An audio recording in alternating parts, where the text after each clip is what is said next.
Welcome back to Crypto Sutram.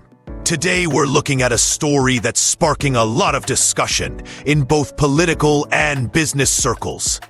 A strong statement from President Donald Trump about U.S. holidays, productivity, and Juneteenth. We'll break down what he said, the background, and what it could mean for the country.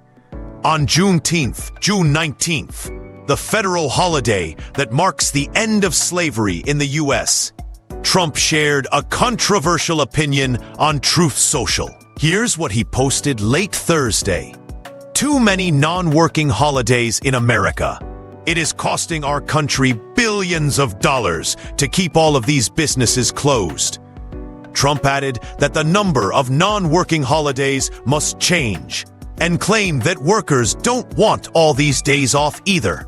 His exact words were, "The workers don't want it either. Soon we'll end up having a holiday for every once working day of the year. It must change if we are going to make America great again." This post came as America marked Juneteenth, a day with deep historical meaning. Juneteenth celebrates the end of slavery in the U.S. and has been honored by Black Americans for generations. In 2021, Juneteenth became America's 11th federal holiday when President Joe Biden signed it into law. The bill had strong support from both parties. It passed the Senate with no opposition, and only 14 members of the House voted against it. So what actually happens on Juneteenth? Most federal offices, like the U.S. Postal Service, close for the day. Big markets, including NASDAQ and the New York Stock Exchange, stop trading. Many banks also close.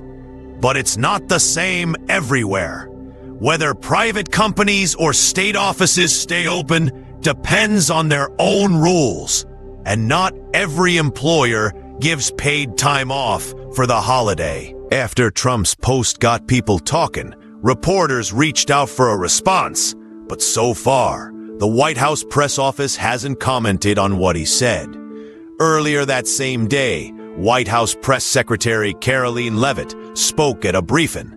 She pointed out that the White House was open and thanked the press for coming to work, saying, "We are certainly here. We're working 24/7 right now." When a reporter asked if there was any official proclamation from Trump for Juneteenth, she said she was not tracking any such document.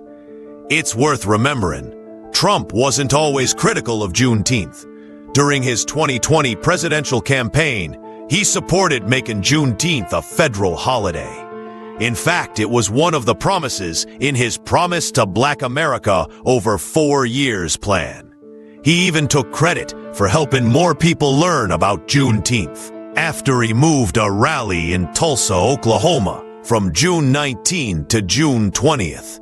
So it wouldn't overlap with Juneteenth, Trump told the Wall Street Journal. "I did something good. I made Juneteenth very famous. It's actually an important event, an important time, but nobody had ever heard of it." In that same interview, Trump seemed surprised to hear that his administration had put out a statement for Juneteenth each year. He said, "Oh, really? We put out a statement? The Trump White House put out a statement? Okay, good." And this year, the White House didn't post any statement about Juneteenth on its official website, which stood out considering how important the day is and Trump's earlier support for it. So what happens next? Trump's comments have started a new debate about how to balance honoring important moments in history with the economic cost of non-working holidays. What he said could lead to more discussions in business, politics, and communities all over the country. We'll keep an eye on this story and bring you updates as it develops. If you found this report useful, please like, share, and subscribe to Crypto Sutram. Your support helps us keep bringing ye in-depth insights on the stories that shape our world. Until next time, stay informed and stay safe.